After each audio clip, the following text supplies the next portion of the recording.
Salutare toată lumea și bine v-am găsit la un nou episod din Plants vs Zombie 2 Play și o să continuăm de la câteva episoade. M-aș certa pe acolo prin comentarii.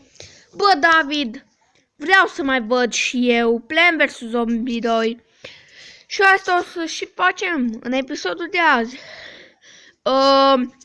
Azi m-am gândit să deblocăm Talnut. Pentru că, vedeți, very hard are rezistența, că nu, asta e doar hiked. Na, și ca să ajungem noi mai ușor, facem așa. Și o să ne ducem la a treia mapă. Și mai avem 2 nivele până să deblocăm Nuka. Și asta o să facem în episodul de azi, o să deblocăm Nuka dacă putem, dacă nu o să facem alte nivele. Și hai să vedem. Asta ne trebuie economie în primul rând. Scut de ăsta mai scump, dar e mult mai rapid. În al treilea rând, unde e ăla? Ventilator. Ăsta o să vedeți ce face. Mi l-am luat cu 99 de diamante. Foarte bun. Asta ne trebuie, dar hai să ne luăm și ceva de atac. Dragonii și ce mai? Habar n-avem. Nu, minuța, că nu ne-o trebuie. Habar n-am ce să ne mai luăm. Mulți mi-a zis să folosesc bumerangul. Da, bumerangul scurge cât de cât un pic puțin și e și scump. Și nu e chiar foarte OP, așa că mai bine folosesc dragonii care ies cât el și mai și dau pe 3 rânduri. Așa că nu știu ce am mai luat. Abar n-am. Că am deblocat încă un slot liber, știți? Și da. Atunci luăm ceva la întâmplare. O să luăm țepii ăștia, da. Hai, poate și folosim. Numai că o să ne trebuiască multe ziduri. Trebuie să zombii nu trebuie să treacă de, cum să zic, florile alea. Așa că va trebui să ne mișcăm foarte rapid cu nucile. Mai ales de-aia am luat asta preistorică, Nuka. Pentru că se încarcă mult mai rapid. Mult, credeți-mă. Mult mai rapid se încarcă Nuka asta. Și față de Nuka normală, care e fix la fel, e cu 25 de bani mai puțin, dar se încarcă ca dracu. Așa că mai bine luăm preistorica.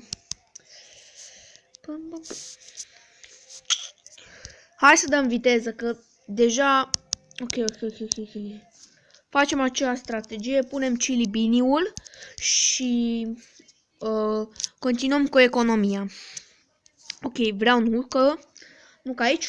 De-abia aștept să vedeți ce face ventilatorul ăla foarte OP. Facem așa. În spate trebuie să vină dragoni. Un dragon. Ai încă un soare. Încă un dragon. Încă un dragon chiar. Mai punem un dragon așa. Uitați ce repede îi omorâm deja. De-abia ori apucat să muște și ei foarte puțin din Nuka. Pe ăsta îl rezolvăm cu un chili bini. Ne mai trebuie 2 așa. Bun, punem și așa. Ăla, nu știu. Ok, vine ăla cu scutul lui cu tot, ceea ce mă deranjează un pic. Dar lăsați. Hai, îl rezolvăm și pe el tot cu un chili bini. Chili bini e bun, adică, în primul rând, îi OP. Omor un zombie, ăla cu scutul e foarte OP. Din cauza că pur și simplu, are scutul ăla care tot cu un chili bini le rezolvăm. Și să vedeți ce face ventilator. Oh, nu, vine ăla cu taurul.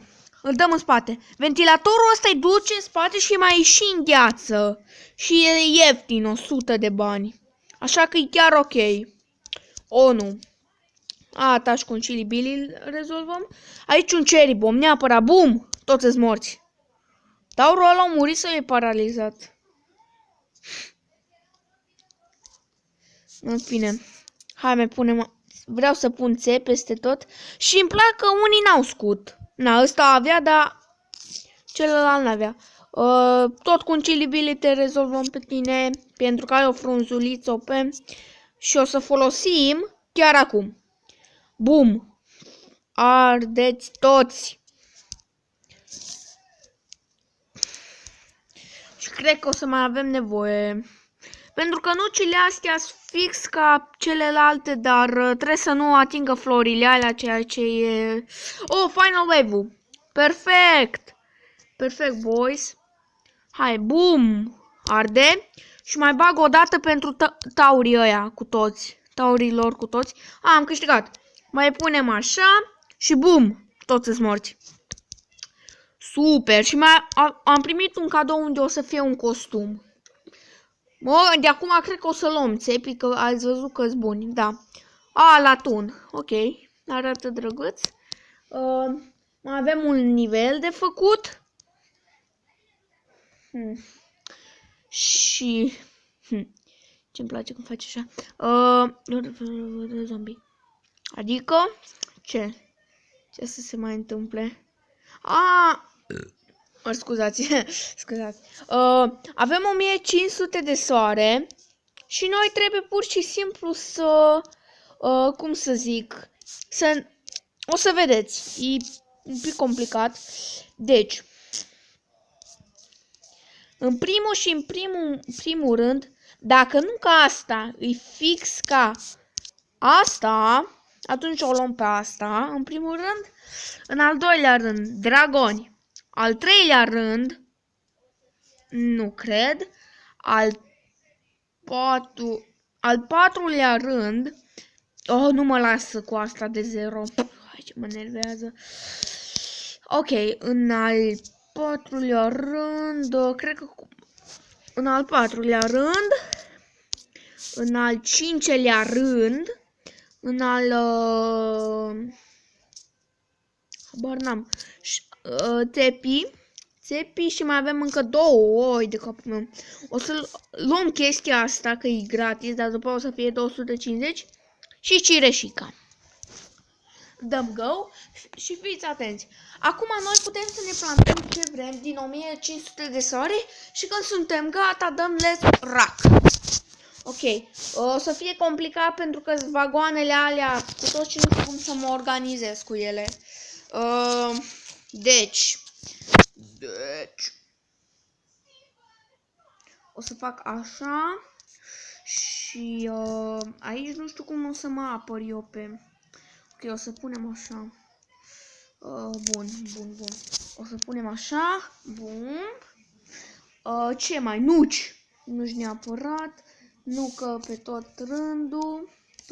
Toate rândurile, adică. Potato, o să punem niște minuțe în fața ăstora. Așa, și nu o să ne mai rămână prea mulți bani, dar totuși o să plantăm niște țepi. Țepi. Ne-a mai rămas 125. Tot mine vreau să plantăm noi. Gata. Acum o să așteptăm un pic, am dat pe super speed să se ridice. În momentul în care dăm let's rock, ia, s-a ridicat. În fine, acum, bum, toate. Mai nu știu dacă o să fie o strategie prea bună, pentru că o să vină ăștia cu găinile și imediat o găină o să treacă printr-o mină, așa că cam degeaba. Da, în fine. Bine că avem nuci.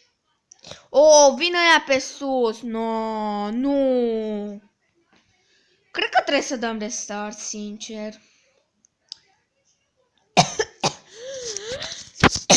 Trebuie să dăm restart. Deci trebuie aia care dau în spate, split P. Pentru că...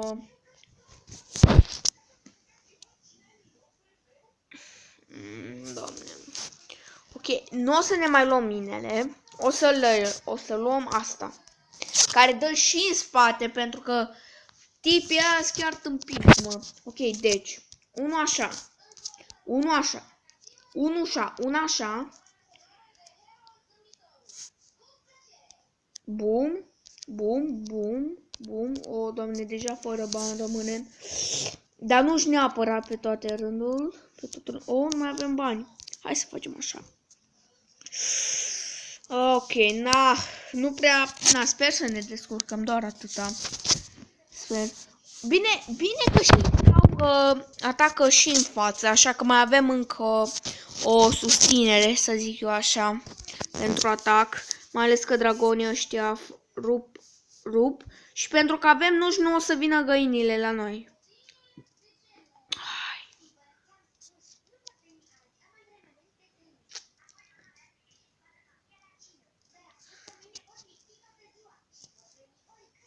Bă! Futu pizza, mă. Of, mă scuzați că înjur, dar ne mai trebuia un split pea și nu avem bani și mă nervez. Știi ceva? O să facem alt nivel. Nu știu ce nivel, poate nici nu mai facem, poate ăsta a fost tot, poate nu. Habar n-am. Oricum de episodul viitor o să fie azi 2 episoade cu Plants vs Zombie, pentru că n-am postat de mult și chiar foarte fain jocul, poate 3, dar nu vă garantez. Și da. Nu știu, cred că vom încheia aici episodul, pentru că mai vreau să postez și altceva. Și noi ne auzim data viitoare. Pa, pa!